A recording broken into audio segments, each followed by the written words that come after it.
Good afternoon, Patriots,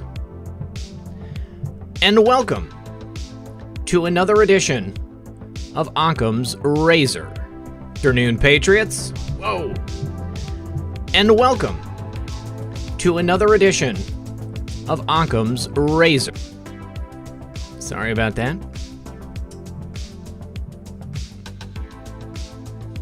As always, I'm your host, RP. Joining me live in the studio is my co-host, M3. Today we're going to be talking about the Hackening. Inside job at Twitter.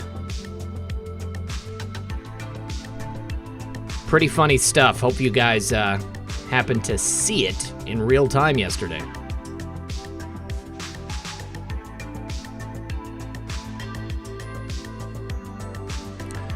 We've got some other good stories. Reid might be in a bit of trouble. A good precedent has been set in either way. Twitter really got caught yesterday. We're going to be talking about Russian hackers as well. We're going to be talking about mask culture. And a couple other tidbits that you might want to know about.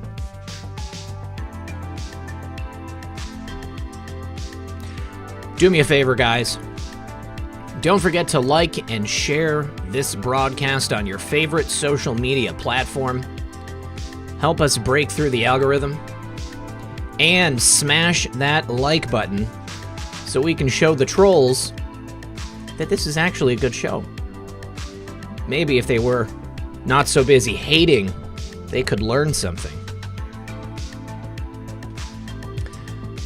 In the meantime, do me a favor, sit back, relax, grab your popcorn, and we'll be right back after a brief word from our sponsor. You likely already know what collagen is. Collagen makes your skin healthy and gives you a youthful look. It strengthens your nails, hair, teeth, and your gut health. It maintains muscle, it improves joints, and so much more. But did you know to reap the maximum benefits, you have to consume 5 different types of collagen? Well, unfortunately, it's extremely difficult and inconvenient to get all 5 types into your diet. Most people make the mistake of thinking only one type of collagen is enough. There's actually 28 different types of collagen, but only 5 are the most important for your health, for youthful-looking skin, hair, joints, metabolism, and more. Now that's why consumers are choosing Ageless Multi-Collagen. One scoop of Ageless Multi-Collagen has the scientifically correct proportions of all 5 proteins that you need to maximize your benefits from collagen. You're getting 5 different collagen products in one. With Ageless Multi-Collagen, your body doesn't have to work hard to break these proteins down, ensuring the collagen doesn't go to waste. You'll be able to easily and rapidly digest it, giving your body the building blocks it needs to give you a younger look, improve your nails, hair, joints, teeth, support gut health, and more. It includes essential amino acids, 10 grams of protein per serving, and it's odorless and tasteless, so you can add it to any drink of your choice. Ageless Multi-Collagen has a no junk policy, so you can be certain it has no artificial colors, no artificial flavors, no artificial preservatives, or artificial sweeteners. You can get yourself a bag of Ageless Multi-Collagen. I highly recommend it, and as an added bonus, if you order today, they will give you free shipping, free VIP live health and fitness coaching for life, and a free e-report on the 14 foods to give you amazing skin. You'll also be feeding a hungry child. For every order of Ageless Multi-Collagen today, they will donate a nutritious meal to a hungry child in your honor. If you order today, you can save 51% off Ageless Multi-Collagen, and rest assured knowing this company offers a 60-day money-back guarantee, even on empty bags. So go to healthwithredpill.com and order yours today. Once again, that's healthwithredpill.com. You can click the link in the description or the pinned comment below. And remember, when you support my sponsors, you support this channel. Welcome back to... Oh, there's the clone. I forgot about the clone. Welcome back to the show, everybody. Appreciate you sticking around. Methods, how are you today? Man, I'm doing good. A lot better than Chrissy Teigen's doing. Just enjoying life. I hope everybody out in the chat's doing well today. Just a word on that commercial, guys. I was really surprised at the number of people who asked me why that child was in the ad. If you're listening to the audio, I say that the company, my sponsor, Ageless Multicollagen, donates a meal to a hungry child in need. And I just went to a stock video site and I searched hungry child, and I thought that that child looked the most hungry, so I included her in the video. And I thought it would be obvious. Maybe it's because of the whole Wayfair thing. People are weirded out now if they see a kid who looks like they're in need. But it was totally innocent, and it's definitely not my sponsor keeping children in the basement so that they can include them in commercials. That's what somebody actually said. Hey, man, it happens. I get it. Yeah. I mean, if it's in there, it's kind of one of those things. Now we have to second guess references that we make because, things are going on. Yeah, things are really crazy right now, you guys. So the hackening, this is what I'm calling the great Twitter hack of 2020. Took place yesterday, and it was evidenced when a bunch of major accounts started tweeting out what was obviously a Bitcoin scam. I've seen these particular types of scams before, and I was honestly very surprised that so many people fell for it. People like Elon Musk, some major Bitcoin trading platforms like Coinbase and Binance, they put out a tweet saying that, we feel like giving back, and if you send us $1,000 in Bitcoin, we'll double it and send it back to you. If you ever see someone saying that, just know it is absolutely a scam. Nobody does that. Nobody is going to put out their Bitcoin address and then double your money and send it back to you. At one point, it was after only a couple of hours, the Bitcoin address that the hackers had used had collected about $7.8 million in Bitcoin from people who were gullible enough to send it off. And I'm not even blaming people. I mean, it's just people fell for it. It's a sad thing. You see a tweet from Elon Musk. Maybe you're a big Elon Musk fan and you're also a Bitcoin fan, and you think, why not? I'm just going to double my money. People sent them so much money, and I don't know how long it went for, because even later in the evening after some of those tweets had been taken down, it continued. There were additional accounts. It seemed to affect every single blue checkmark account on Twitter. And all of those blue checkmarks, they couldn't tweet, so they couldn't say, hey, don't trust any tweets on here. The hackers themselves, they had the ability to post whatever they wanted on these accounts. And I think it's going to cause a lot of problems. Now, there was some interesting information that came out, and it looks like there were hackers who either had an inside man at Twitter, or they somehow hoodwinked a Twitter employee into giving them access to this special administration panel only eligible to people who actually work at Twitter. And what's really great about it is that there were screenshots published of these this admin panel.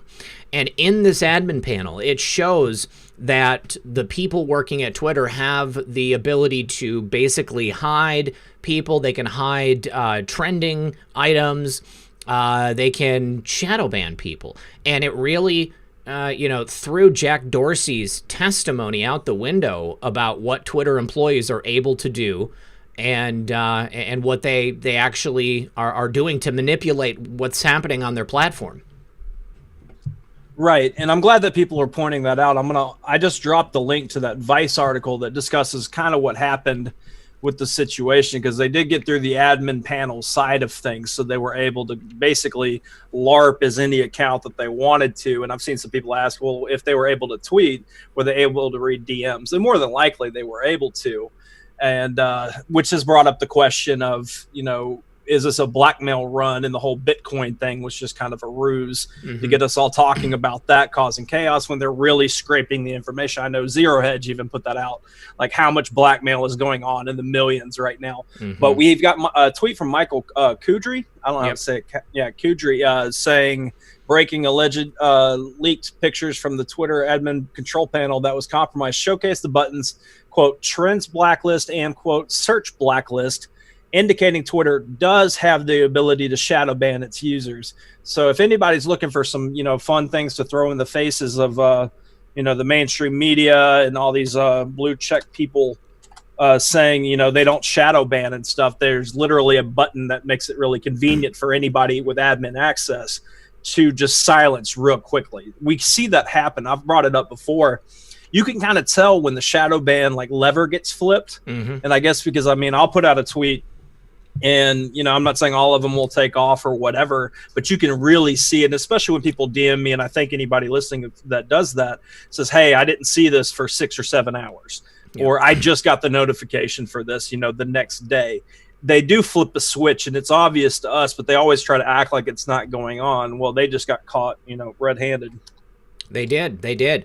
And Josh Hawley quickly sent a letter off to Jack Dorsey asking him to contact both the FBI and the DOJ. Somebody in the chat said, it's called a spear phishing campaign. I'm fairly certain that this hack was far more sophisticated than a simple spear phishing campaign. I think it goes well beyond that. It actually could have been somebody inside Twitter with a vested interest in making sure that this information got out, or it could have been wizards and warlocks. I'm not going to lie. There was Chrissy Teigen, okay? Chrissy Teigen, she's caused quite a bit of controversy recently. Just deleted about 30,000 tweets. And there were multiple accounts yesterday that were out talking about the fact that this hack has given the hackers all of the access that they need to blue checkmark DMs, and that there are probably quite a few people who are doing nefarious things using Twitter DMs so that they can avoid, having their text messages and stuff scraped by law enforcement. And so one of the hackers late last night put a tweet on Chrissy Teigen's account and said, hello, this is my first real tweet in 11 years. I've been hacked for 11 years. Has anything cool happened? And then she immediately locked down the account.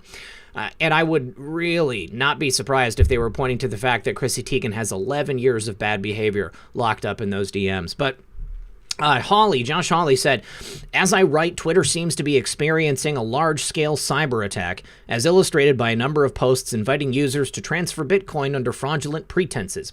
They attacked major accounts, guys, like Apple, Uber, Jeff Bezos, former President Barack Obama, Joe Biden, even the Democratic nominee for President Joe. The list of affected accounts is growing by the minute, and some affected accounts are alleged to have been protected by Twitter's two-factor authentication. So it was not just somebody getting access to an email, because even if they did a spear phishing attack and they got access to the people's email, they wouldn't be able to access the account because the user would still have to confirm with the two-factor authentication using their phone. So they went around, and I think that even with a Twitter employee who has access to this admin panel, they're probably going to have two-factor authentication or greater. So they must have had primary source access to this tool, because they went through, they changed people's email addresses, they locked people out of their accounts. They got access to a whole host of different things, and the fact that they release these pictures is a pretty big deal. That's why I think that this goes beyond just wanting access to these accounts. They didn't have to publish that information about the power that the employees at Twitter hold to actually shadow ban and control our accounts and what it is that we see on there. So Hawley is asking them to reach out to the DOJ and the Federal Bureau of Investigation. He wants to know exactly who was compromised, what information was compromised, how many users faced data theft, what measures does Twitter undertake to prevent system-level hacks from breaching this, and did this attack threaten the security of the president's own Twitter account? Now, to the best of my knowledge, President Trump's account wasn't affected last night. Did you happen to notice anything, Methods?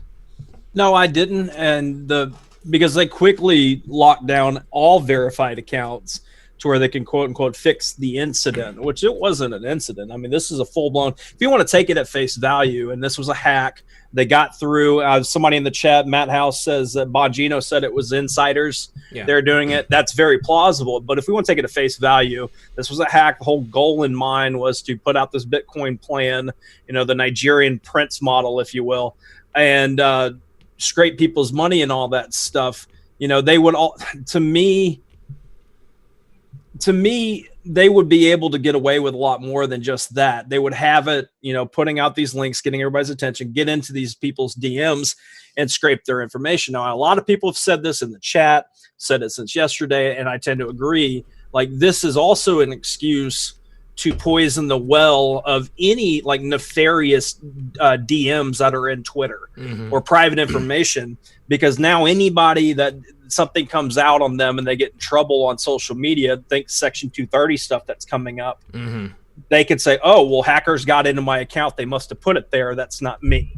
What was his face that said he got QAnon'd with the child prawn stuff? I mean, that would be the same kind of thing that they would, give the excuse for. So I don't know. Just real quick before you go on, let me ask in the chat. Give me a 1 if you think this was just an outside hack. This was going for the Bitcoin stuff and maybe private information and all that stuff. Or 2, do you think that this was full-blown inside job and they're trying to poison the well of the idea of what's been going on social media? Also, the thing about that argument is that it would only hold water from the date and time that the hack took place. I mean, like Chrissy Teigen, 11 years on Twitter, all of those emails and DMs that she has in her Twitter inbox. I mean, she was under control of her account that entire time. And I think that's why they said that she had been hacked for 11 years, because, then she couldn't be held responsible for any of the stuff that's in there. I'm sure there's quite a bit of nasty stuff. Now, Don Jr. and his spokesperson, they are still locked out of their Twitter accounts. And that was as of 9:31 this morning. Now, Twitter had no comment for them. They wouldn't tell them why. But they are still actively trying to get access. Now, I haven't looked at Don Jr.'s Twitter account since yesterday, so I don't know if he's gotten it back, and it doesn't look like the Daily Caller is reporting that they have access to it again. But Twitter is officially saying, we detected what we believe to be a coordinated social engineering attack by people who successfully targeted some of our employees with access to internal systems and tools. Once we became aware of the incident, we immediately locked down the affected accounts and removed tweets posted by the attackers. We also limited functionality for a much larger group of accounts, like all verified accounts, even those with no evidence of being compromised, while we continue to fully investigate. This was disruptive, but it was an important step to reduce risk. Most functionality has been restored, but we may take further actions and will update you if we do. We have locked accounts that were compromised and will restore access to the original account owner only when we are certain we can do so securely. Internally, we've taken significant steps to limit access to internal systems and tools while our investigation is ongoing. More updates to come as our investigation continues. I highly suggest you guys go and take a look at that Vice article. I don't think it's safe for us to show those images here on the channel. You can't post them to Twitter. If you do post them to Twitter, Twitter will remove them, and then they will also suspend your account. And hopefully, nobody does that. But definitely check out that article. There's a lot of really good information in there, and it's an interesting story. I think that it's going to cause a lot of headaches for Twitter. I think that's a good thing. Hopefully, something's going to change as a result of the information that's been released. And hopefully Jack just doesn't show up before Congress and say, wow, we really did. We thought we were doing the right thing. And, now we're going to make sure that nobody's shadow banned ever. And then they're just going to do it in a different way. Right. And I mean, also, got to keep in mind that we've got the big tech companies all going in front of Congress here in a few weeks. Yeah. So, curious timing on that. Now, somebody said in the chat, a few people did. I'm sorry, I don't remember who said it. And I want to ask you this, Red Pill. What about this being, potentially a white hat psyop or operation, excuse me? I mean, yeah. Go ahead. I buy it. I mean, it totally could have been. And that's why I said, they didn't have to leak that information. If they wanted to just clean up some accounts, delete a bunch of data, then they could have done it in a different way, maybe a less public way. Twitter could have just come out and said, oops, we lost a server. They did not have to release those admin panels showing that Twitter employees have the ability to censor us, at the press of a button. So that to me is suspect. So I'm definitely leaning towards a white hat attack, because you have to believe. I mean, I get spear phishing attempts all day long. I mean, probably 10 to 15 a day. I don't know who's trying to access my accounts, but somebody is. I get people trying to reset my Twitter password. It's not going to work. You're not going to be able to do it, because I'm not going to fall for any of that stuff. And I have to believe that Twitter employees are savvy enough to understand what is a legitimate message coming from the company at Twitter and what is a spear phishing attack. I mean, there are telltale signs, and somebody who is used to being able to look for that stuff is going to be able to figure it out. I mean, I think it's possible that somebody inside Twitter might have given access to somebody outside of Twitter. It could have been just as simple as that. But, the FBI is investigating, so perhaps we're going to find something out in the near future. I think that having the FBI poking around the records at Twitter headquarters is also a very good thing. We might learn, a lot of useful information. Yeah, I totally agree. Let's just hope that like a fake news doesn't show up at a Twitter headquarters or something, and we have to go down that road. Now, real quick, Neo in the chat, I'm seeing everybody, saying sorry to hear this, so I went back and looked what's going on. Apparently, Neo in the chat is losing their cat, which is essentially their child. They're saying they don't have kids, had them for after half-life, so I guess it's getting old and might be put down. I'm not too sure. Sorry about that, Neo. I can relate on that. My wife and I, we just have 2 cats. We do not have children. They're referred to as our children. So I get that. Sorry to hear that. And thank you to everybody in the chat that's been showing some love and support to Neo. Yeah, I'm so sorry to hear that. I have a couple of 15-plus-year-old cats. I don't even know how old one of them is, and the other one is like 15 or 16 years old, so I know what that's like. They're definitely part of the family. I need to say thank you to my buddy Andy, and then Kyle wants to know if I've seen have I seen Steve Turley play guitar? Is that the email that I was just sent? Well, while you're looking for that, yeah. Crypto Ginger in the chat says, as someone who has been in crypto for a couple of years, the Bitcoin scam is old, and the amount of money that was just collected was actually small by comparison to past scams. This feels different. I do agree with you on that. Like, there is something more to this than just a really good, hack moment, even with an insider. Yeah. The way it went down, the fact that a lot of conservative blue checks, like Don Jr. even is not getting, access to their account right now after all this is going on. But a lot of the other ones like Rick Wilson and all those other, fantastic people are still able to tweet right now. So I agree. Like if it was just a masked button, wouldn't they then turn everybody back on? Yeah. So that to me seems, suspect. So I agree with you, Crypto Ginger. Yeah, this is a pretty old scam. I mean, I was like I said, I was surprised that so many people fell for it. I've seen that a number of times. Now, the other thing I thought was interesting is that even after they deleted the tweets and they apparently withheld access to these accounts, certain places like the Cash App account was still tweeting out additional Bitcoin scam tweets. So right, and Bjorn Johnson out there in the chat. No, my account was not compromised. It was just a troll that I had in my head while having coffee this morning that I put out. Read the Bitcoin link that I put in the tweet, and then you'll get it. And I apologize to anybody who kind of fell for it. I was just having a little fun. That's funny. I thought it was pretty funny. Oh, man. All right, let's talk about Joy Reid. Methods, what happened here? Joy Reid looks like she lost a case recently. They set some precedent against loudmouth fake news journalists. Right, yeah, let me go find the tweet real quick so I can put it out there, or the article. But Jonathan Turley, which is the one that was brought in front of Congress to speak during the whole Ukraine hoax thing going on, and then was also referred to in our favorite Anon post before in an article. He put out there that the fact that Joy Reid had she had a blog or something, if I understand it correctly, and she had been, what's that? The blog that was memory hold. Right, yeah. So she had a blog, and she was running. She came across something that was a fake picture, a fake situation, and she put it out there in the blog and was trashing this person. Well, this person brought it to court and said, no, I never put that out there. It's completely fake and it's doctored. And Joy Reid was arguing that she's protected under Section 230, that she can't be attacked for that stuff, or she can't be held responsible. And it was kind of dropped in court, but it got appealed.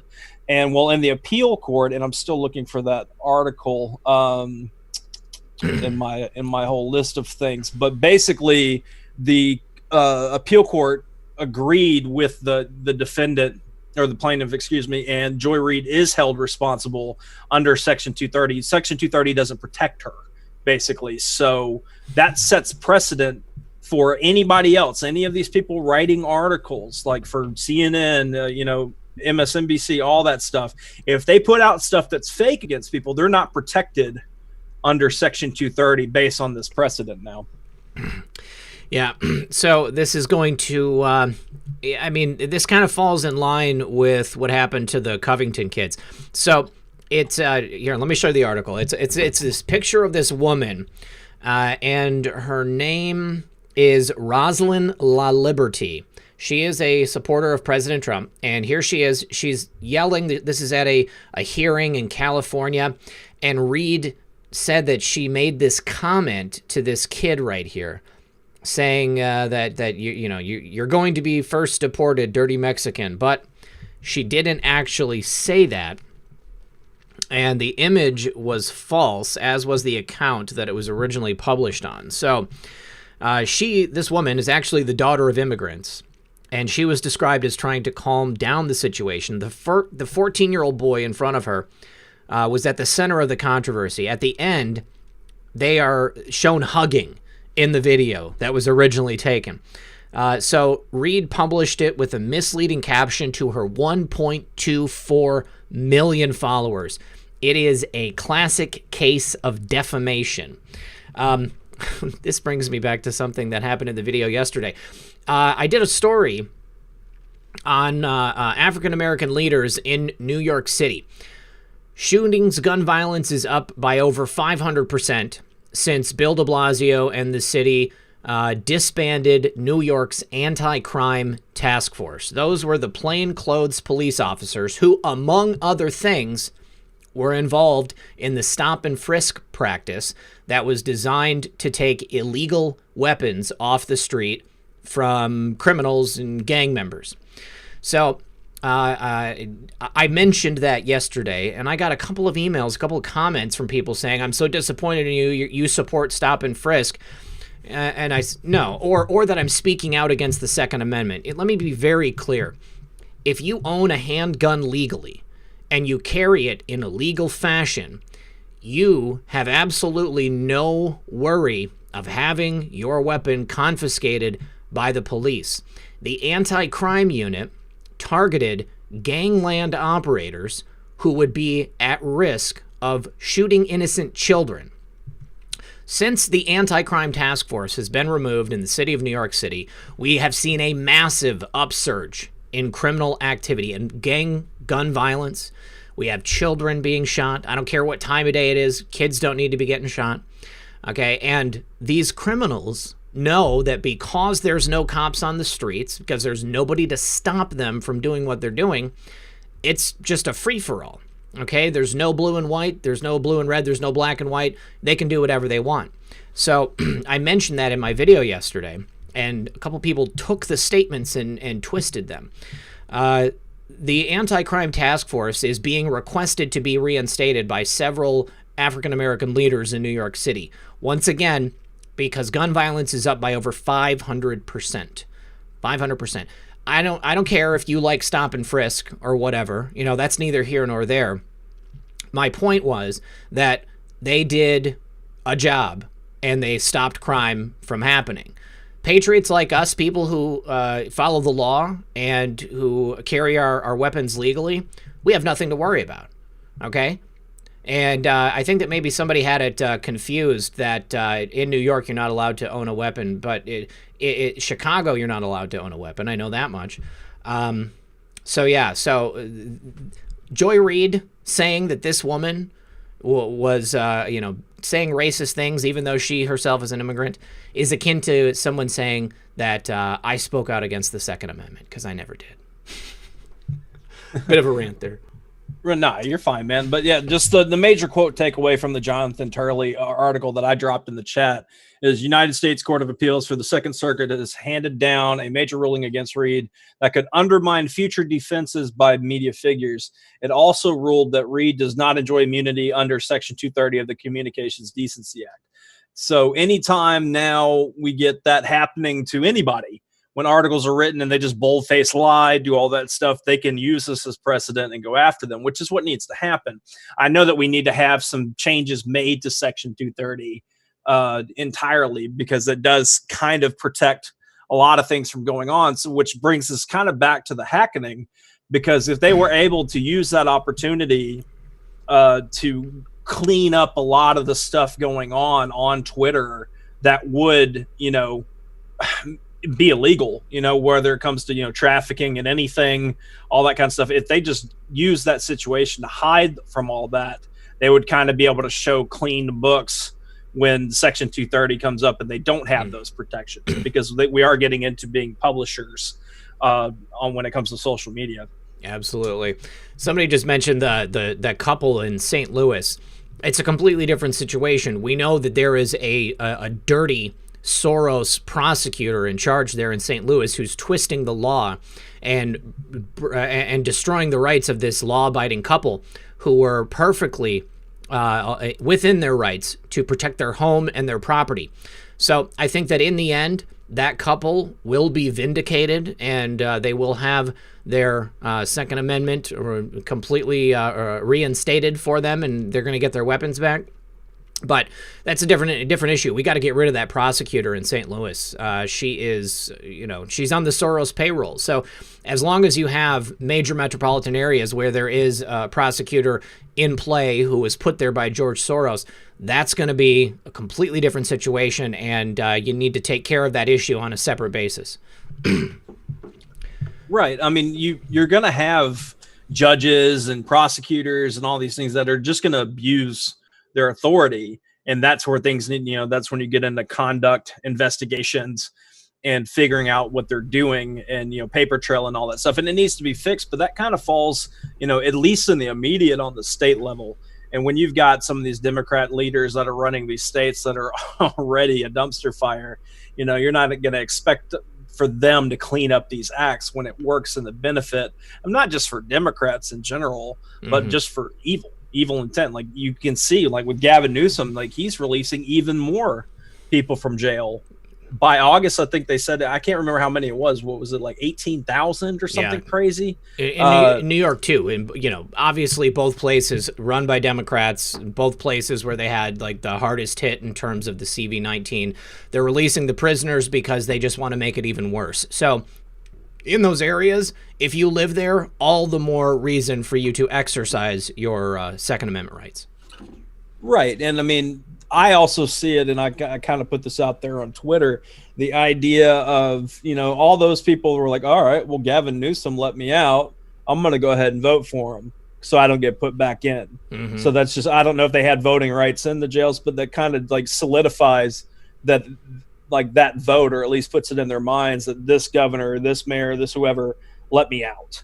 So that, and once again, it is causing chaos in the streets. It's supposed to be about fear. They don't want people out there. They want this chaos going on because it paints the stage of this is under Trump's America. And we can fix it with our answers or in our false statements on the campaign trail. Vote for me and I'll fix Trump's mess. Yeah. When you really just need to step back and say, all right, where is this happening?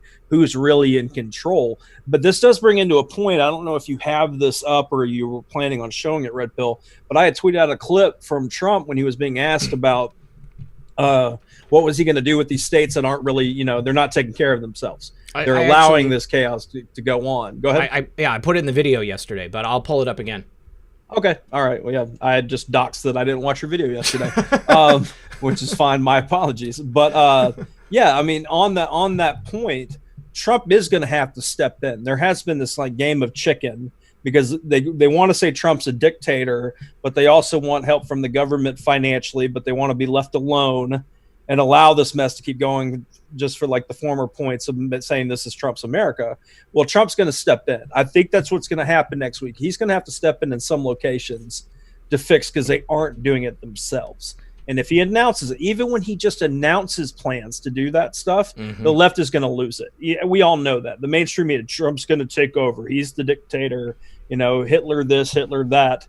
And that's the kind of world that they've been planning to have, because they're going to stand on that and try to make, well, Joe doesn't seem like he's going to do that, Joe Biden, so he'll be okay. Even though I personally think, you know, even without our favorite Anon saying anything, I don't think he's going to be, you know, on the ticket at all. And I also am working under the theory that he's going to come down with the Kung flu, and that's why he's going to have to step down. So nobody can blame anybody. They can blame this virus. That's an interesting theory. Okay, here, let's play the video. Thank you. You talked about taking over cities earlier this week. Is that what next week's announcement is about? You'll be seeing next week. We'll have a conference next week, and we'll tell you in great detail. But it's something that I think at this point the American people want to see. They've been run very poorly, these cities, whether it's Seattle, where we were getting ready to go in and they decided to go in, and that's good. Minneapolis, where we had the National Guard go in, and as soon as they did that, we straightened that mess out. They should have been able to do it locally with their police. Their police are good. They were told not to do anything. Or many other cases. We're doing a great job in Portland. Portland was very rough, and they called us in, and we did a good job, to put it mildly. Many people in jail right now. But we have other cities that are out of control. They're like war zones. And if the city isn't going to straighten it out, if local politicians, all in this case, I don't say this for political reasons, they're all Democrats. They're liberal, left-wing Democrats. And it's almost like they think this is going to be this way forever. Where in Chicago, 68 people were shot and 18 died last week. We're not going to put up with that. We're not going to put up with that. So that's for our next discussion. Thank you all very much. I appreciate it. The thing that really upsets me is that President Trump makes such a good point. There's 68 people on a weekend in Chicago, and it never gets brought up. You know, these people are just so angry about really nothing when it comes down to it, because you've got scores of people every single weekend losing their lives. And instead, they go for the outrage mob, outrage bait, pin it on Trump. Everything's Trump's fault. Meanwhile, every single city that has major Democrat rule, you've just got absolute chaos. Right. And I mean, also think about all the work that's going on right now, targeting MS-13 and trying to clean it up. We do have a lot of this, you know, when we're talking about street level violence and crime of these things going on and coming through the border. If you really step back, it justifies a lot of the actions that's been taken. Like, what was one of the first things Trump did? Go for building the border wall, because it does play a role when it comes to, you know, trafficking and stuff like that going on. So to the point I see in the chat about, you know, Trump needs to step in because his base is getting frustrated. I do agree. It is frustrating, but I tend to take my frustration towards more the fact that it's even going on, and it's a question, you know, of it's something needing to be done, or they're trying to make it, you know, call it the summer of love or some nonsense. We have this chaos going on that needs to be fixed, but Trump's got to step in and do it the right way. And I believe he's about to put his foot down on it. And I think that we're going to have it kind of like coincide with some information coming out to justify it even more to the public that might, you know, swallow hook, line, and sinker on the idea of Trump being a dictator. There's going to have to be an explanation with it. Yeah, I mean, he can't just walk in and take over and, you know, I mean, if he was to do that, then they would immediately just, like, put him in the press, you know, and attack him for doing such a thing. Now, there has clearly been just absolute chaos for such a long time. I think the people of these cities are tired of it. Like I just said, the story yesterday about the people of New York just being completely fed up with the violence, completely fed up with inaction by the leadership of the city and the state. President Trump, now the federal government's going to have to do something about it, and the people are going to welcome them. Whereas if it was, you know, even a couple weeks ago, they would have just completely decried him as a dictator and said that he was destroying people's rights. But now it's going to be clear that he's cleaning up the mess that the Democrats have enacted. Right, and the spicy conservative in the chat, good to see here, says POTUS tried to let them resolve it themselves, but now he's got to step in and clean it up. So I guess we can tie that into what our favorite Anon said about you have to show them, the truth. You could see that because these people are like, wow, our Democrat leaders that we voted in because we're lifelong Democrats or whatever in that state aren't helping. They're allowing these things to go on, and they won't let the president step in.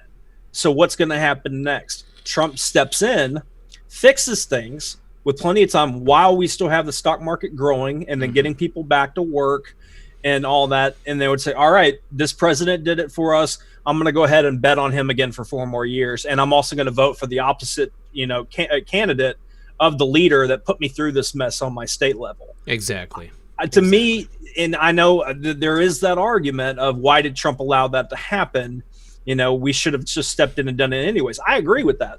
But we've been watching all this stuff going on, and we already knew what the left was going to do.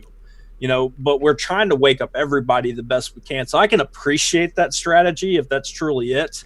But I could also agree with the fact that, I would have preferred to just lock down the country, fix everything, and then get back to business. But here we are.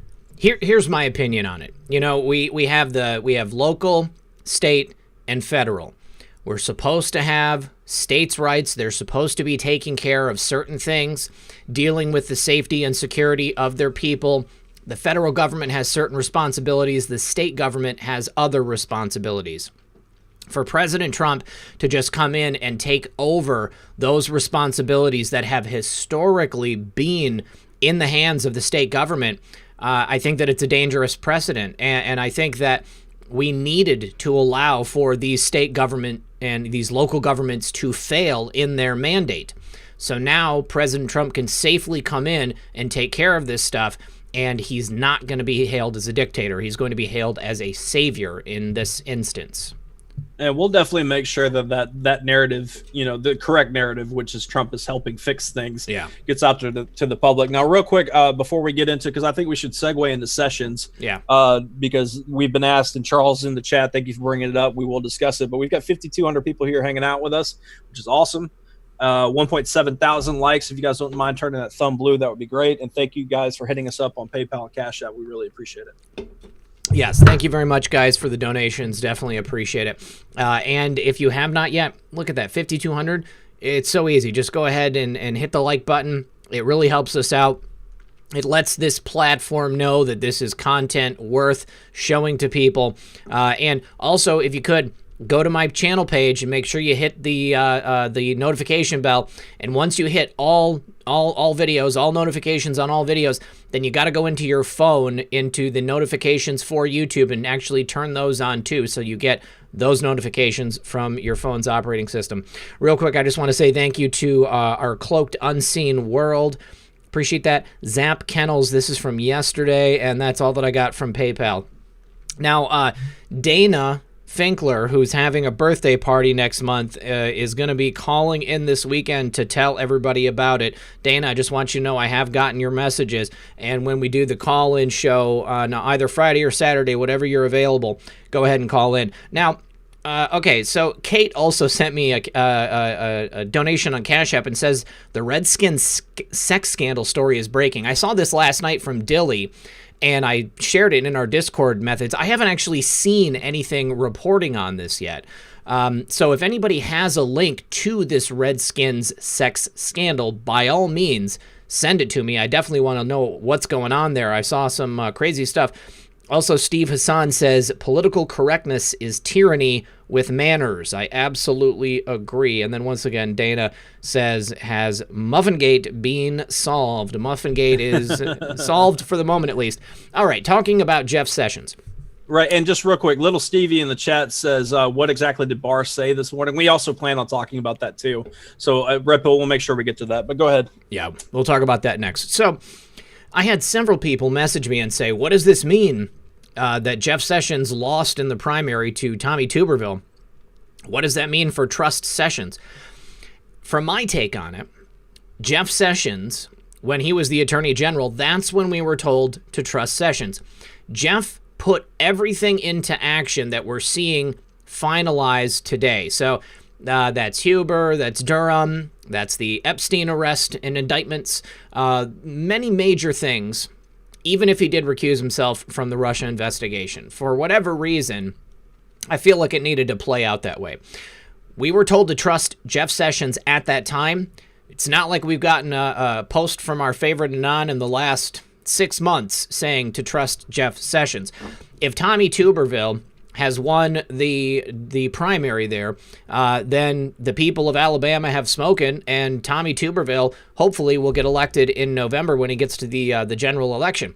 So I don't know. I think that it doesn't make any sense to me that Jeff Sessions would have been running to get his seat back if he was supposed to take on some greater role later on. Why would they want to dilute the vote in that way and have, two sets of Republican voters, one for Tuberville, one for Sessions? I mean, they would have just pumped up Tuberville or just pumped up Sessions from the very beginning. So, I don't know. I don't know what the future holds for Jeff Sessions, but I think his role in this grand opera is over.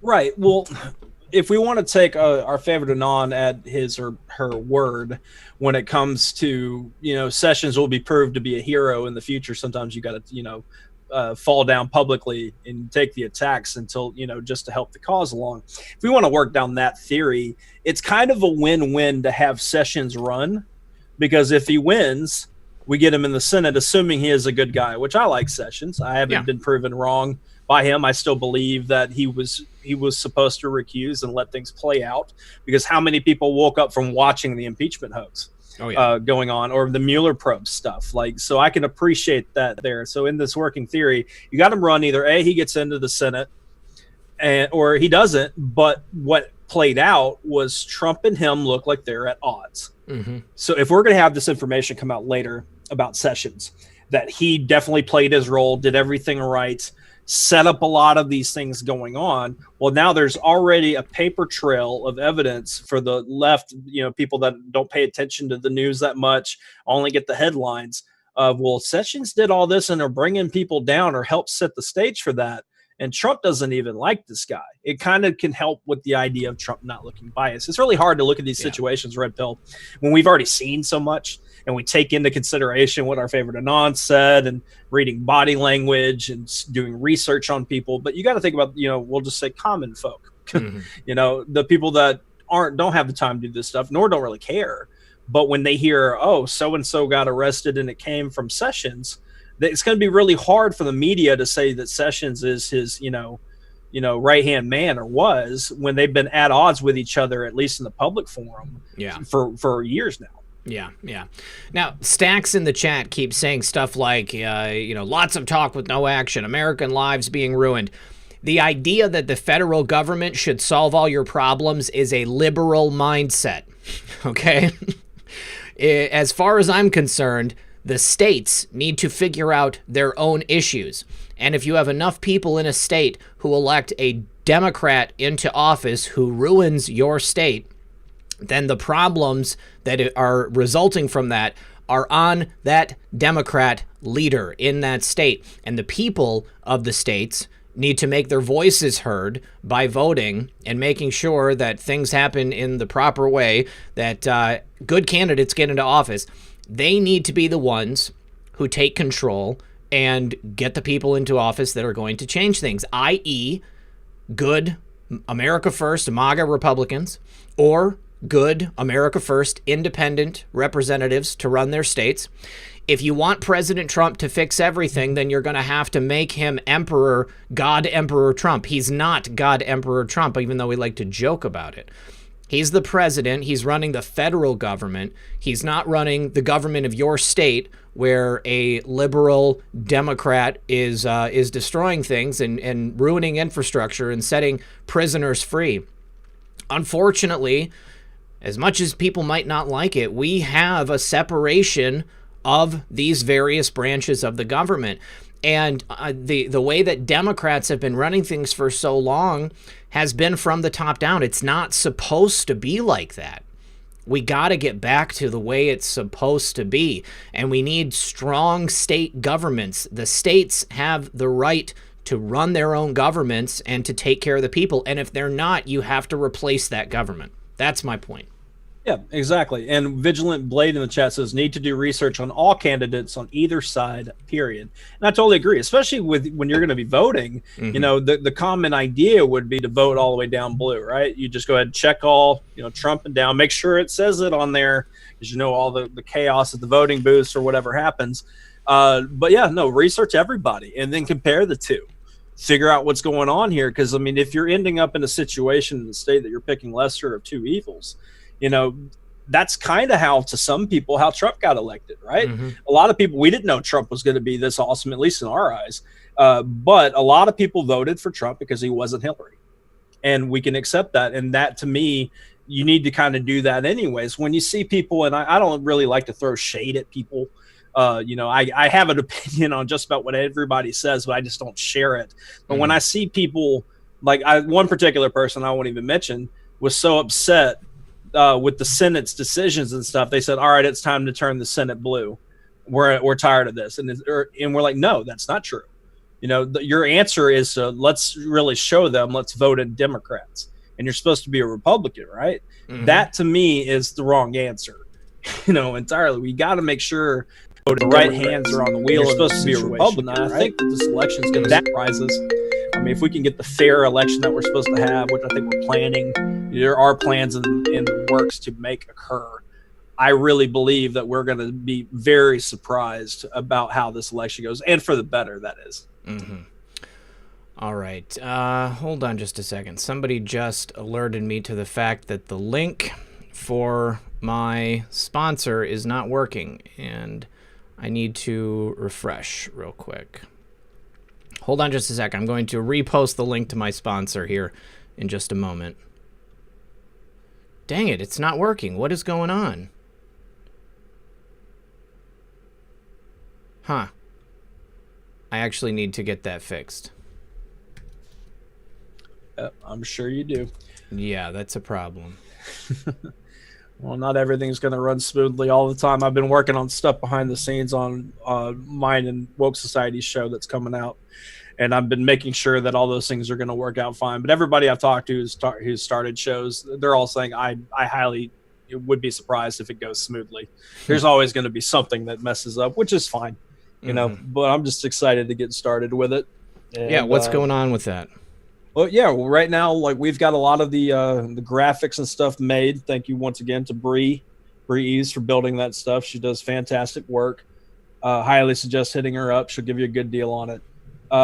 We're getting that ready. We're going through some test runs and making a few decisions on things. The idea right now is to start next week, but if we do hit some bumps in the road, that's why I'm not formally announcing it, then it would be the following week. But as of now, we're shooting to start next week, which is going to be exciting. I'm really looking forward to having more and more conversations. That's one thing I do appreciate, is that we get to sit and have these conversations during the afternoon. And you kind of spoiled us, Red Pill, with us doing it 5 days a week during quarantine. We had a lot of fun doing that. But how's your link fixing going? It's not quite there yet. Hold on just a second.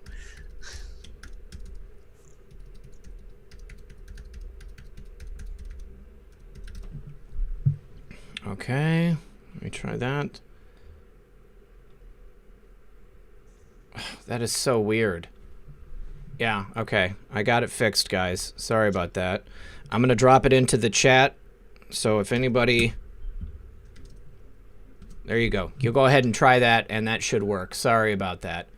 And shout out to 412 out there in the chat 412 and on. He said, don't worry, I screw up on my show on an almost daily basis if people still watch. Yeah, I love 412's show. Today... isn't he having on Dilly and Frank? Yeah. Dilly and Frank are supposed to be on Thursday. So, yeah, go over to We the People Insider and make sure you guys check it out. That'll be a lot of fun. That'll be here in about an hour and a half. Good stuff. Okay, sorry about that. All right, so the next topic, people wanted to know about Bill Barr's press conference today. He went hard on that press conference method. He completely called out Hollywood, called out the tech giants, called out Apple, and he called out China. It's pretty clear what the DOJ is doing. They are not going to stand for the compromise of the American economy to the benefit of China. Good stuff today. Right, and I'm going to grab the link. The best one I found, because I know a lot of them, they were buffering, which, how convenient during, the Attorney General talking about the foreign infiltration of all aspects of our lives by the CCP. Mm-hmm. But I found a good one, and it's from Reuters. They did have kind of a dropout spot pretty close to the beginning of while he's talking, the screen goes blank, but definitely something to listen to beginning to end. Of course, we're talking about it here, giving you some highlights, but it's one of those things I would go watch because he's calling out a lot of stuff. And what was really fascinating to me is that Barr took it down the road of Hollywood, basically, bowing down to the demands of China. By China, we mean CCP, mm-hmm. because they would change characters in movies just to make sure they could still air in China, because the China viewership when it comes to ticket sales and all that buying online and stuff like that, when allowed, is definitely a huge market. That is something that as a business, it would make sense that you would want to be able to show there. But when you're getting into cleaning up the script and essentially making propaganda for the CCP, just so they allow the movie to be there and be sold to where they make their extra hundreds of millions of dollars, that's a problem. Mm-hmm. And we already know that the Hollywood scripts have been used for propaganda when it comes to the clowns being involved in it for decades, and them just putting things out in the public to kind of desensitize and make it not that big of a deal when things happen in real life. So the fact that he called that out, I was all about it. I was cheering.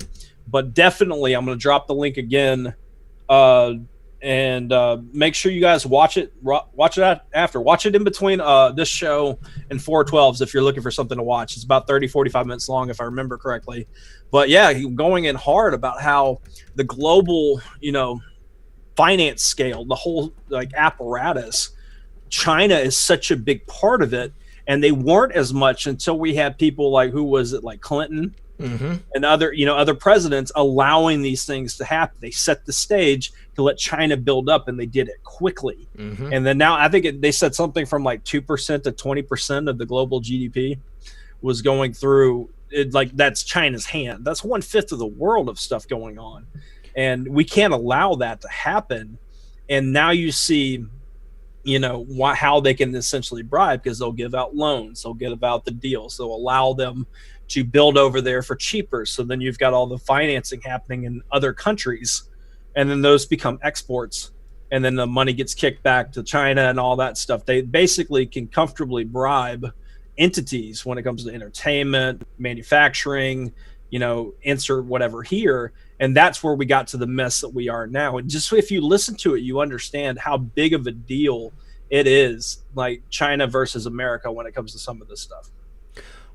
Even in stark contrast to what Disney is doing today for the Chinese government, how they're changing stuff. And during World War II, they made a significant amount of American propaganda. So they went from really supporting American interests to completely selling out to the Chinese Communist Party. It was a really shocking thing to look at. We talk about China a lot on the show. I think it's very obvious to everybody that China is a major problem. But when it comes down to it, big business and these American tech companies, they will do anything to make a buck right now.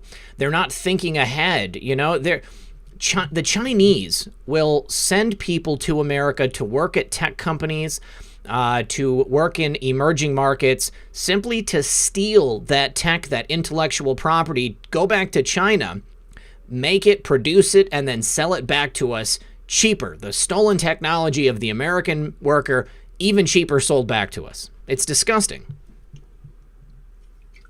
Absolutely. And that we can't allow that to happen. And that's why I'm glad Trump, since the beginning, has been buy American, hire American. Let's build this back up. If you don't want to go through the tariff issues, bring the companies back, bring the manufacturing back here, and let's build it. And that's, think pre-Kung Flu. how on fire our country was been when it comes to the stock market and all that stuff. And we were also raking in money off of tariffs and sanctions and all that on China for everything that they've done. We're holding them accountable, and that's helping. But then, of course, we have this flu come through that, no coincidence comes from China, and it does set us back some. This isn't just, obviously it's about the election. A lot of it is. At least the bad actors in our government and, allowed this to happen because it is trying to set them up for a Hail Mary win come November. But on the long scale things, because China thinks long game. They have no problem taking time to get to their goal. They plan things out for decades. This flu coming through and anything else that they're coming up with to mess with us later is set to keep in this race of who can have the most power when it comes to our financial structures, and also when it comes to technology, especially because of the 5G race of what's going on there. Because whoever gets control of that is whoever's the main source of 5G would essentially control the future, right? Absolutely. Yeah. So they obviously need to, we need to make sure that we're in control to at least keep things, even. There's also here, actually, I just found a PDF copy of this book, Unrestricted Warfare. I believe it's by a Chinese general, but it's from Beijing. The following selections are taken from Unrestricted Warfare, a book published in China in February 1999, which proposes tactics for developing countries, in particular China, to compensate for their military inferiority vis-a-vis the United States during a high-tech war. So it lays out all of the things that they are willing to do to win. And somebody in the chat said China plays the long game, and that's right. They've been working on this for a long time. Very long time. So they have no compunction about destroying our country. And, there's almost like this naivete among the West. I don't know if necessarily people realize how bad they're selling out the country, if maybe they just don't care that much, or if they are really just not intelligent enough to realize what's happening. I mean, yeah, I don't know. I suppose it could be a number of things. I mean, I've heard a number of times that Eric Schmidt from Alphabet specifically was interested in hastening the one world system, which would most likely end up with China ruling everything because they are, in the throes of trying to rule everything right now. Take over technology, take over the NBA, take over steel production, take over absolutely everything they can, and then put everybody else out of business. So then everybody has to run to China and say, save us, save us. But that's not going to happen on our watch. I'm not going to let that happen. Right. I mean, to answer the whole why are they allowing this to happen here in this country, you would have to assume that not all of them really care about this country or anything patriotism, but also money is the root of all evil. It does stem from that. Money, gives you power when it comes to making waves in this world, especially when you get into these bigger companies and the decisions and stuff that they want to do. And then also all the nefarious stuff they do. They've got to do their bribe payments. They got to, get away with things. And they also probably just love the rich lifestyle and dug themselves in. So that to me would make a lot of sense that they would allow these things to happen. But I think this NBA thing is something, especially for people, the quote unquote common folk, to see how much China is infiltrated when it comes to our apparatus because of what the NBA is doing. You can't talk bad about it at all. I mean, when the protests in Hong Kong were happening, all it took was one Rockets, owner to step out and say, I support the protest in Hong Kong, and China lost it. They were not happy about it at all. And they can't have that because once again, they've created this kind of situation that if you don't tap into the financial market in China as the NBA, then you can essentially lose your entire apparatus when it comes to the NBA because of how much money flows around and makes it profitable. There's not, they charge a lot at these shows, and they do like online or at these games, and they also have online payments where you can watch all game stuff like that. But really merchandising. I come from a music background. We used to book concerts and events and tours, and the biggest takeaways that we would get for any band was merchandise, hands down. Like that's where the real money gets made, you know, especially since the digital age, and now you can't really sell albums. You know, they're online to buy, and you have to be a really big supporter to buy the albums at this point. Which, by the way, go pick up Bryson Gray's MAGA season. That's because right. It reached top 5. Top 5. Wow. Yeah, it reached top 5. So shout out to him for that. Make sure you guys go grab it. Real Bryson Gray on Twitter. But yeah, I mean, that the whole idea of the selling of the shoes, Nike, and the deals going on there. Nike is China as well. If they don't get, and on top of that, there were a lot of the reason why the players, like if you really look into it, do not step out and say anything about this, is because they go over there during off seasons and play and get paid heavily because they're considered, you know, celebrities. So they'll go over there and play in tournaments, or go over there and just show off a little bit, go sign some shoes, do all that stuff, make their media tours, and they get treated like royalty. But then they'll lose those endorsements. You have to think, what do they get? They get shoe endorsements, sponsorships. Right. I'll only strictly wear Nike, but I'm going to make more off this sponsorship than I will in my own contract. And these people are being paid tens of millions of dollars a year, and they'll make 3 times that on a shoe deal.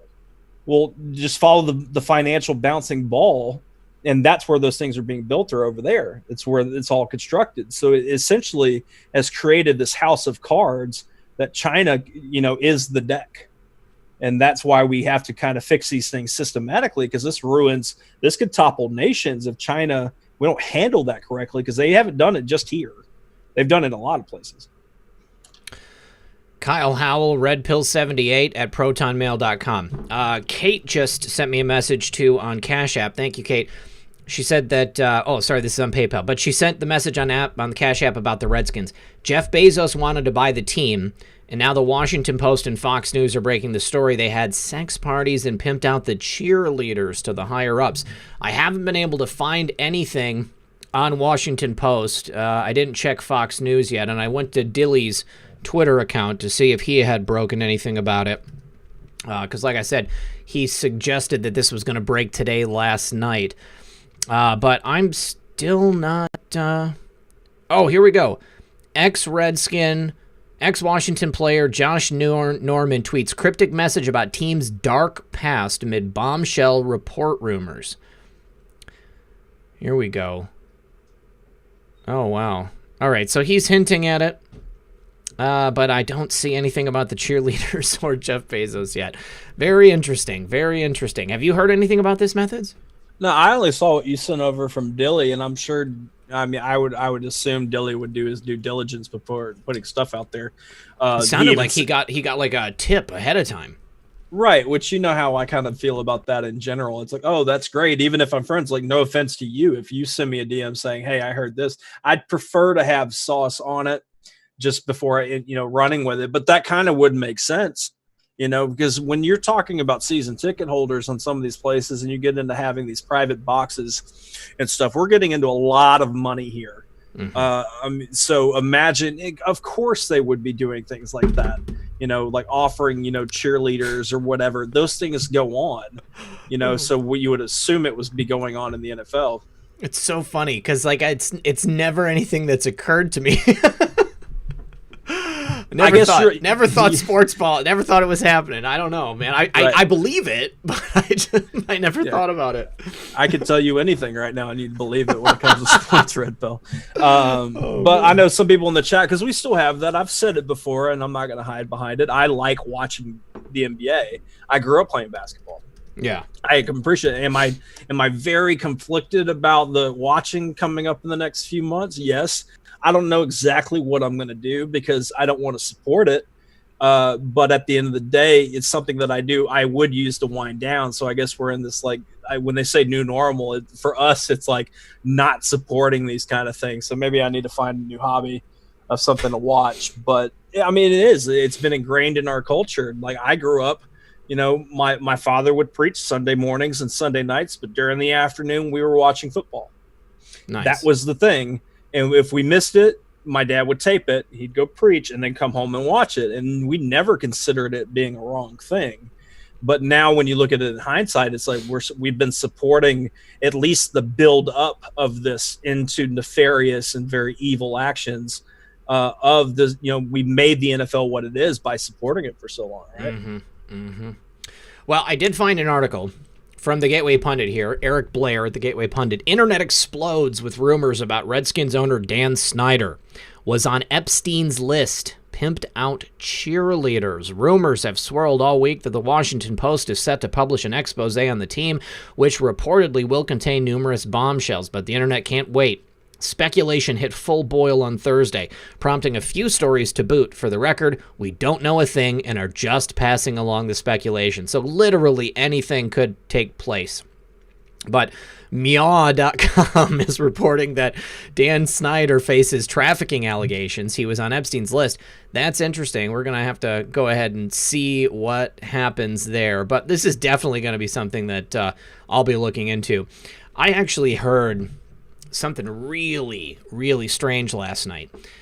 So when Benjamin Franklin lived in England before he came over to America, he lived in this house and it was preserved for a while, and they excavated there and they found like 6 or 7 bodies in the buried underneath the house, and there was signs that they had been dismembered or operated on.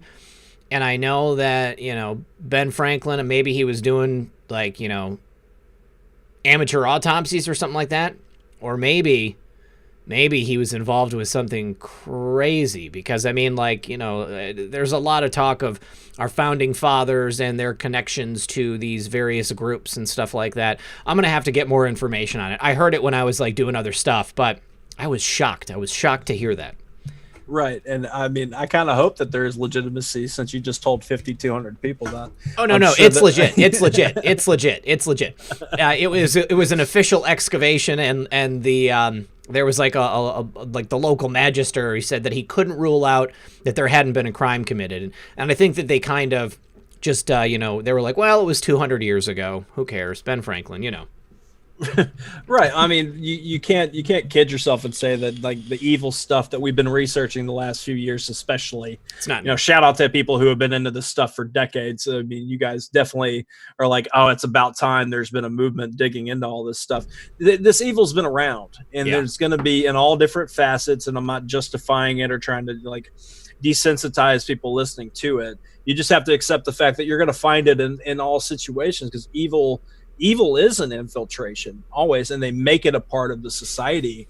And have you, Red Pill, seen any of the more recent, I know we've been dropped out because of the virus, but have you looked at pop culture over, let's say, the last few years, and really just, it's disgusting. Even if you just kind of come across something, it's so much more evil, because I've been out of it for a while, not paying attention, and I'm just amazed at how in leaps and bounds they've taken us to being basically what I would imagine Babylon is, right? Yeah, I completely agree. Many people in the chat are saying that story is at least 10 years old. Ben Franklin was a member of the Hellfire Club. That was it. Thank you for reminding me. There was definitely some weird things that went on, parallels to the things that we see today. It could be that Ben Franklin was doing autopsies on cadavers, but as it was 200 years ago, we'll never know. But Ben Franklin was definitely involved with the Hellfire Club. That is a legitimate thing. But yeah, I'm not really invested in popular culture nowadays. As popular of culture as I get is watching superhero films. And I watch stuff about comic books on YouTube. But I have noticed the way that that programming is creeping into that stuff. They take an established older character, and then they've got a gender flip, and then they've got to flip the race, and they have to make it, I guess, acceptable for today, in their minds, while at the same time destroying the history of the stuff that I grew up with. So I don't know, Transformers. Right. I just done that. If anybody was watching the screen, watching the light bulb go off in your head while saying it was fantastic. Man.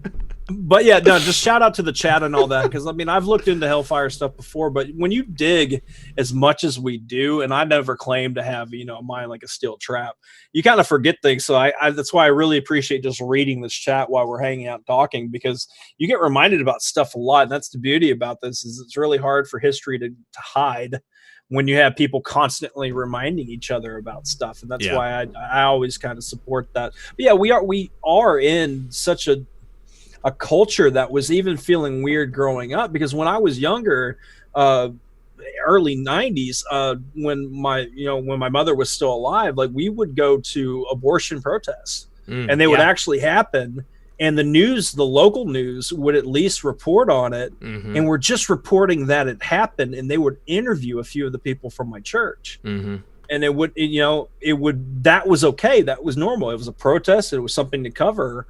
And then now they just don't do it at all. And they don't cover those things.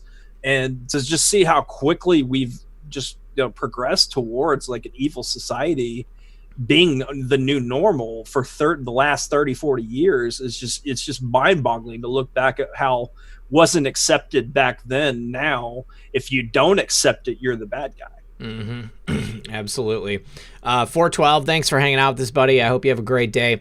There was a couple of comments that I wanted to comment on. Oh yeah, Yamaguchi Bear says people are confusing Dan Snyder with Dan Schneider, the Nickelodeon producer who was clearly a creep. I don't know about Dan Snyder. Hopefully, we're going to get news about Dan Snyder later today. Misconduct. Check the History Channel. They did a show on Benjamin Franklin. I'm just going to do like my own primary research on it. We'll see what's happening, because I don't know how much I trust the History Channel on there. Gray Anon. Old science is not today's science. We would not be here today if it was not for that. We have to look past that it was a different time. I absolutely understand that. Don't get me wrong. I was just off the cuff remembering the portion of the podcast that said, was talking about the Hellfire Club. Then it mentioned Ben Franklin and then the bodies that were found under the house. I immediately thought it was very possible he was doing cadaver research. But I also knew that if I brought it up and anybody else knew anything, then they could tell me and I would get that through the chat. So, well, to that point that was just brought up in the chat, like, I'm not trying at all by saying this justify actions when it comes to like horrific tweets by people 20 or 10, 15 years ago and stuff. But I was listening to, and I can't remember which podcast I was listening to, but the guy made a good point about how you have to kind of find that area of the cancel culture going after people for things going on when back in the day it was accepted, the same kind of conversation. There is that gray area about it. Now, obviously, if you find it, take that as a red flag and dig on them further to kind of understand them now, because I like to respect that people can change, but we have this situation to where, think about all the names that us as friends and, in like middle school and high school used to call each other names and stuff that I'm not going to say on air, obviously,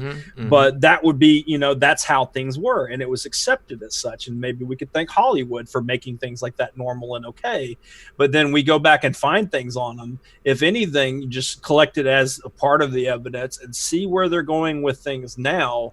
Because I don't know, to me, there's got to be this fine line to where cancel culture, at least on our side, is too far, if that makes sense. I completely agree. And this is why I'm always speaking out against cancel culture. People can make mistakes, and people can say things that, that at the moment seem to be, totally, benign, but then end up being taken as something else later and used against them. So, just because somebody makes a mistake doesn't mean that they deserve to have their life ruined or to have their career cut short. It is absolutely a disgusting thing. And that's why I hate to see it on our side when people are just immediately, I don't even want people on the left to be canceled. I want them to learn from their mistakes. I want them to learn from, making bad decisions. Our entire lives are built on the, the process of making a decision, whether it's right or wrong, and then, taking the consequences and moving forward from it. I mean, Lord knows I've made mistakes in my life. We've all made mistakes in our lives. There's nobody here in the audience There's nobody out there in the Western world, in the Eastern world, in the Northern or the Southern. There is absolutely no one who is perfect and who has never done something that they felt later was a really stupid bonehead move or said something that they regret. Everybody deserves a second chance, you know? I mean, and I'm going to, you know, maybe go a little one step further with that. Some people commit atrocities, all right? And perhaps they can learn from making those mistakes. But, you know, it's best served to be having that experience learned from the inside of a prison cell.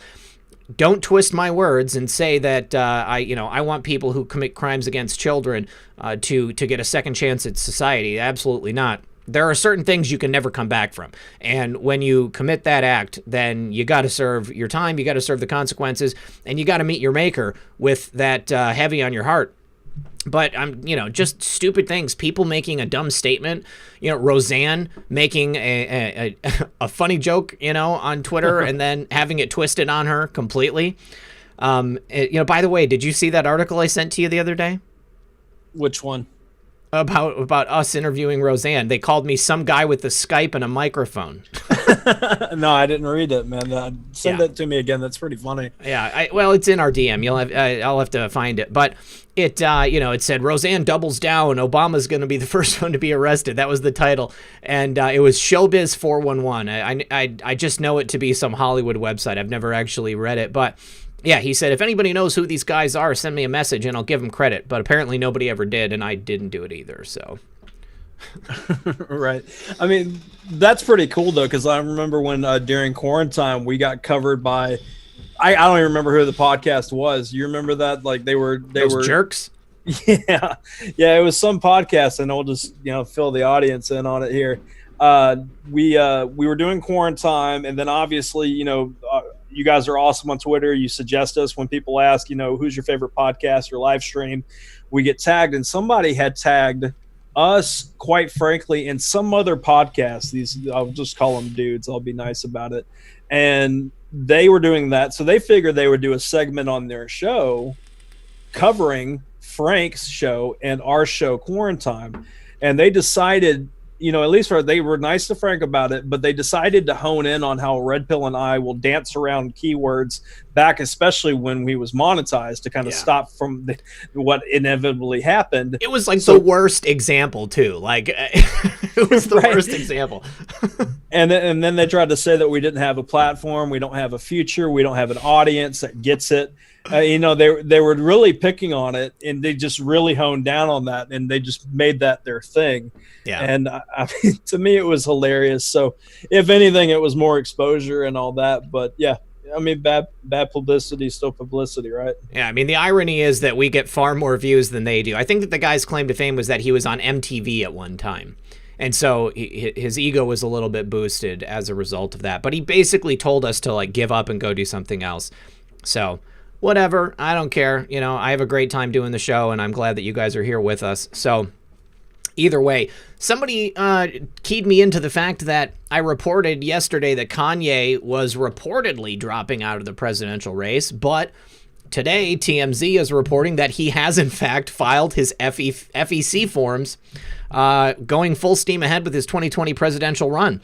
He just filed a second set of documents today with the Federal Election Commission, and he's spent about $5,000 in campaign-related financing. So maybe the guy that he was working with yesterday, who said that he was no longer going to be running for president, maybe he just got fired and he didn't know.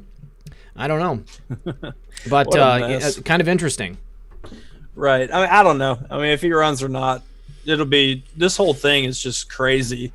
Everything going on this year, we don't get surprised when we hear about, bubonic plague squirrels and everything. We didn't even talk about the bubonic plague squirrels. I keep wanting to bring it up. Right, because you kind of expect new things. But yeah, we can talk about it. I know I had a lot of people, and I can really respect it, because I'll try to put out something to kind of just, inject humor into the situation, try to at least give people a laugh for the day. And, but they were letting me know that it's pretty common. It happens.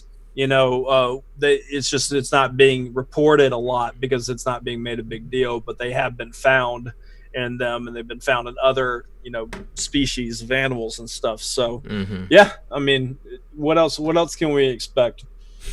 It's insane. As far as I know, only one person has contracted the bubonic plague from squirrels. It's not even here in America.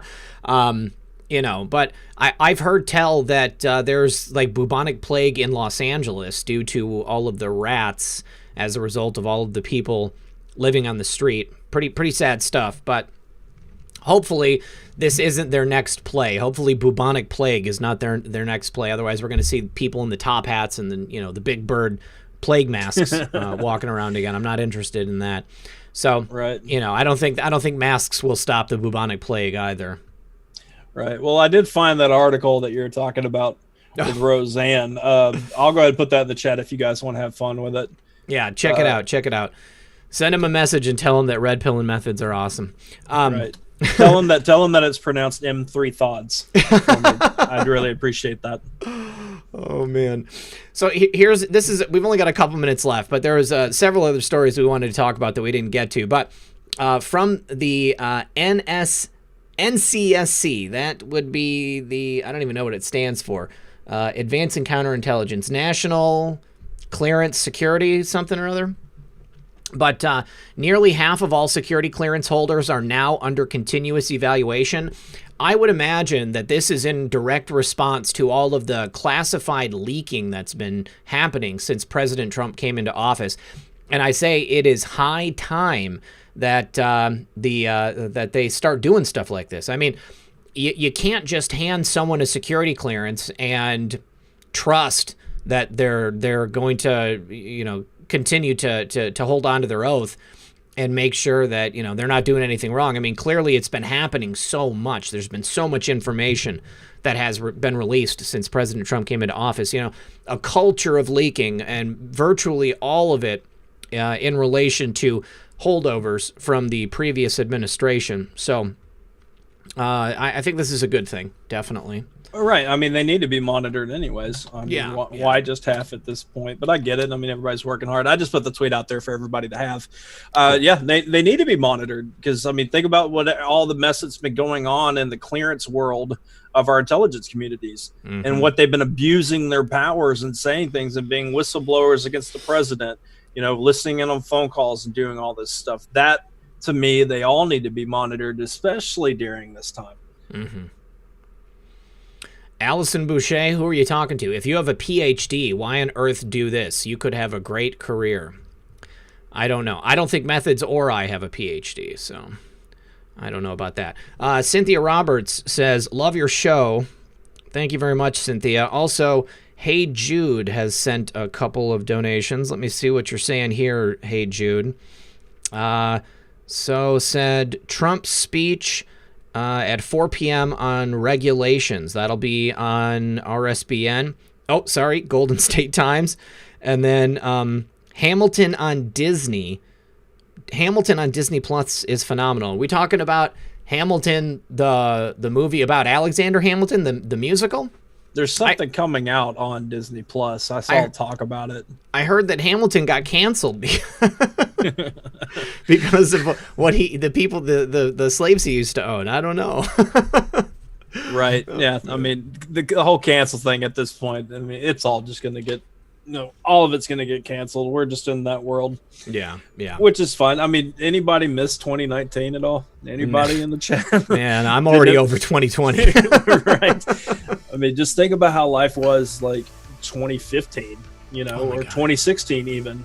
2016 was glorious. President Trump came into office, just swept in on a giant wave of America First excitement and fervor. And then very quickly, they did their best to squish us. Right.